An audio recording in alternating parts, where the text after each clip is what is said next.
Helen Mirren was raised by a Russian cab driver in a strict post-war London home, yet within a few years, rare photos would capture her, rebelling against every rule her family set. The official story calls her a legend, but these most private images and untold moments reveal what really forged her fearless rise. So what hidden battles, never meant for anyone to see, shaped the Helen Mirren the world thinks it knows?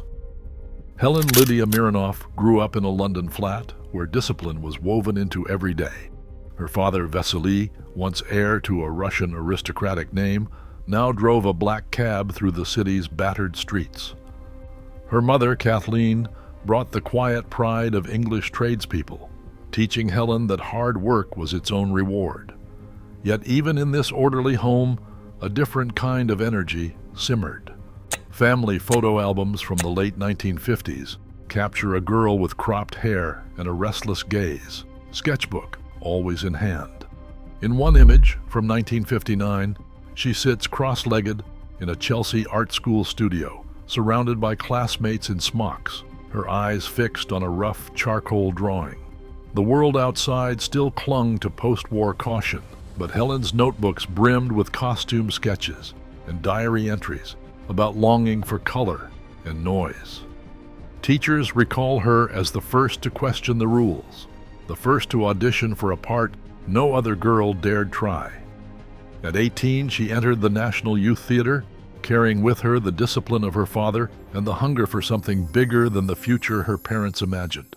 These rare, early photos, private, unguarded, show not just a rebel, but an artist in the making.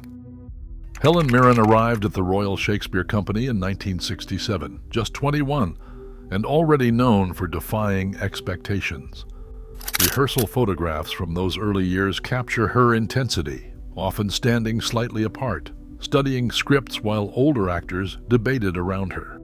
The RSC, still steeped in tradition, offered few leading roles to women. Directors handed her parts meant to decorate, not to drive the story. During one heated rehearsal for the Revenger's tragedy, Mirren challenged the director directly, refusing to play the seductress as mere ornament. Company memos from that period note her insistence on substance, not just spectacle. Some colleagues warned she was risking her future. Others quietly admired her nerve. The press took notice. When Mirren's Cleopatra debuted at the National Youth Theater in 1965, critics were divided.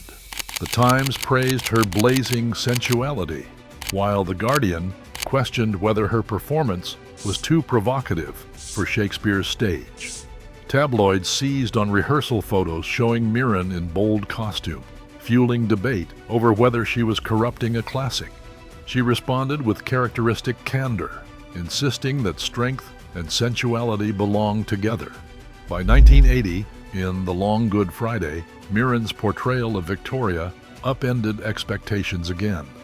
Industry voices called her performance intimidating, some even labeling it too forceful for a female lead.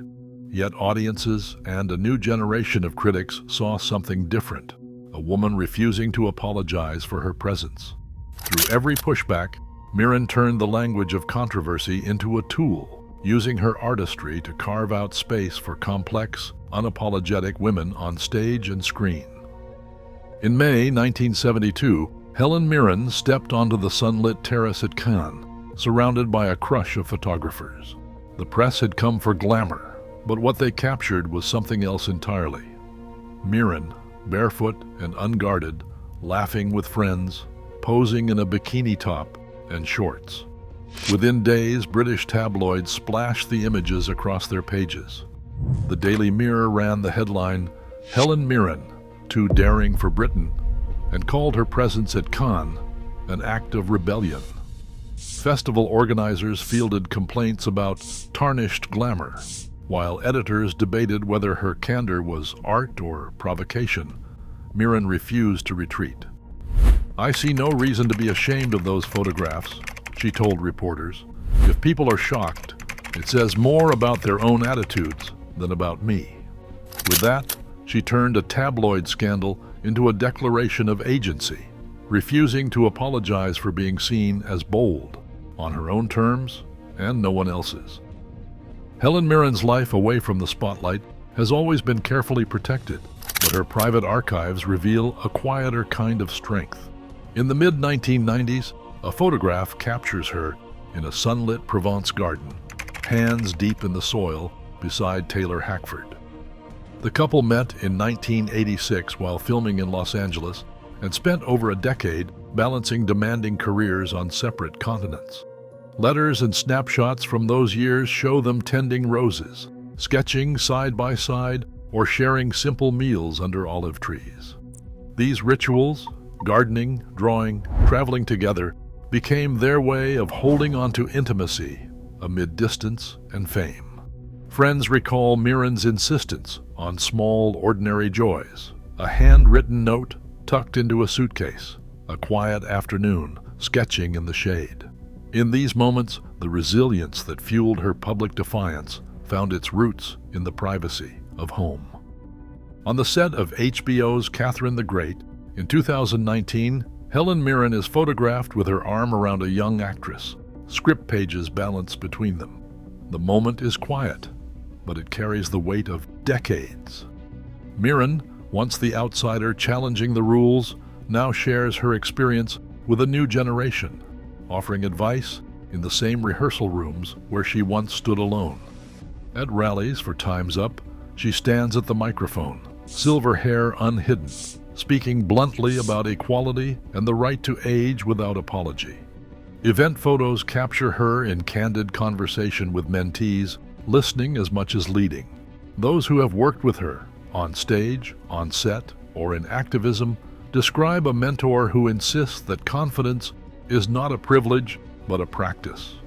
These recent frames, drawn from her personal archive and public appearances, show a legacy built not just in roles played, but in doors opened for others.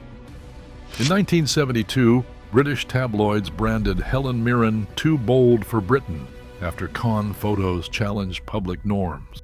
This documentary traces her journey from rare childhood images in post-war London through the Royal Shakespeare Company's rigid halls to moments of controversy and resilience. Archival documents confirm Mirren consistently refused to apologize for her choices, on stage and off, turning scandal into statements of agency decades before it became common. Yet much about her private life remains unrecorded, protected by personal boundaries and limited public archives. What endures is visible, her commitment to self-possession, seen in both early family albums and recent mentoring photographs. Today, Mirren's story, documented here in photographs and first-hand accounts, demonstrates the lasting impact of authenticity. The evidence is clear. Helen Mirren's insistence on living and working by her own terms has shaped not only her legacy, but the landscape of modern performance.